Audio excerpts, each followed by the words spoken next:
Hi everybody and welcome back. In this video I just wanted to talk about the state of play at our club, United.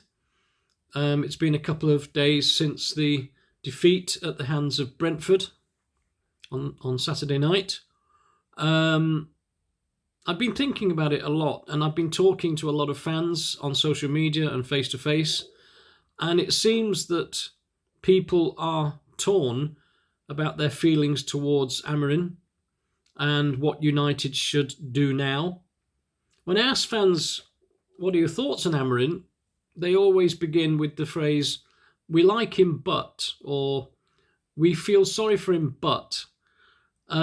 So it's starting to go against him. And to be honest with you, at the moment, after 6 games, we're in a mess. And there is no direct route out of this apart from winning matches, and I can't see that happening anytime soon. Maybe we're going to be okay against Sunderland at home, but then after the international break we've got Liverpool, the biggest match of our season, and away, so that's going to be a little bit of a nightmare.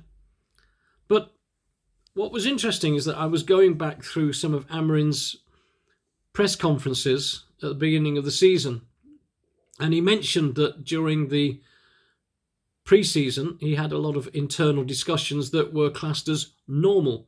Well, what is normal? What did they talk about? And what things, if he could tell us what was talked about, what things would he say? It's got to be about the transfer market. Even though we spent 200 million to renew our attacking force with the purchases of Mbumo, Kuna and Sesko, and apart from a left wing-back that he's not played yet, Diego Leon, really that team that lost at Brentford is not his team, it's the one that he inherited.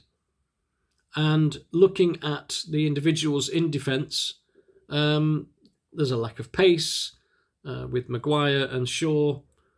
They're playing well one match, not so well the next. It's not consistent. And maybe that consistency is troubled by the fact that Amorim keeps changing the centre-backs on the 70th minute. Either Maguire starts to be replaced by Euro, or Euro starts to be replaced by Maguire. So either of those two, they know they're not going to get a full 90 minutes. So what consistency are they trying to build? I mean, the only player that's consistently picked, that is Matthias de Ligt. And what about the goalkeeper? I'd love to know what they discussed, because I honestly believe that Amorim thought that they were going to get another keeper to replace Onana, whether it be Donnarumma or Martinez. And I think Martinez was the one that collapsed on the final day. I'd love to know why that collapsed. Was it his pay demand? What was it? Because I believe that Amorim thought bringing Seny Lemans as backup for a more established keeper. And when that didn't happen, he's been left with Bayindir and Lemans, who's not even had a minute of play yet. So that needs to be addressed, but we can't do anything until January. The midfield. And I believe the same thing. I believe that he was pushing to buy another midfielder, but somewhere along the line, either Jason Wilcox, whoever, it was decided not to go ahead with that and work on what we've got. And what we've got really is not good enough. Ugarte, not good enough. Casemiro, okay, he tries his heart out for United, but still a little lack of pace and like getting red cards or getting booked. It's a liability. Amorim is not obviously in love with Mainu because he's getting very sporadic appearances for the team. So what's going to change and what can change? There are fans out there calling for a change of management. But what's that going to do? I don't know what the answer is, because if we replace Amorim, and there's 3 names going around today, Xavi, Southgate, please no, and Oliver Glasner, which wouldn't be that too bad a choice at the moment. He's at Palace with on a run of 18 unbeaten games, and they beat Liverpool. So, okay, there's some names going out there, not names that you'd 100% say, yes, they're a perfect fit, because nobody is. But what would that do if we did do what we did with Ten Hag and get rid of Amorim now? What would that do to the club? How would we make it any different? Maybe a new impetus would be built up within the team, maybe a change of tactics, a change of system. Who knows? There's also a lot of fans saying that they're not going to get rid of Amorim until his year contract is finished, because if they did it within the year, it would cost them more millions. Which, okay, makes sense financially, but not for the football sense.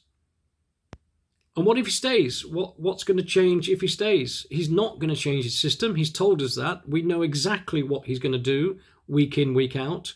And even though he's getting longer with no midweek matches between each Premier League match, nothing's changing. He can't change personnel, certainly until January, but who's going to come in January? So we're in a very, very bad situation. It's a complete mess, and it's difficult to understand where we turn from here. Do we stick with Amorim and just see if he can turn it around with the players he's got? But on current evidence, I would probably say that's not going to happen. Or do we twist and replace Amorim now and just see if that new manager, whoever it is, can bring in some new motivation, some new leadership, some new systems, some new tactics, and get the players playing? If we look at Amorim's record as manager of Man United, if all the matches that he's been in charge in the Premier League, if that was one season, we'd be relegated. So there's a lot to dig out of a hole that we're in.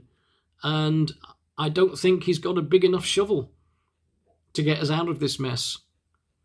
Again, I've said this in most videos, I'm not one for asking for the head of the manager. I don't believe that we should change managers week in, week out, year out. I don't believe we should do that. But something needs to change, and I hope that the bosses at the top make the right decision, because so far, to be honest with you, they haven't. The decisions have been wrong about Ten Hag, and they brought Amorim in, and okay, they gave him the money he wanted in the summer, but still, we are lacking a number of players, as I've mentioned before. So let's see what happens. Let's continue watching the news. I can't personally see anything happening this side of the next international break. So we've got Sunderland at home at 3 o'clock on Saturday. Let's hope we can finish before the break with a win, and then they can decide what they're going to do from there. So let's see what happens.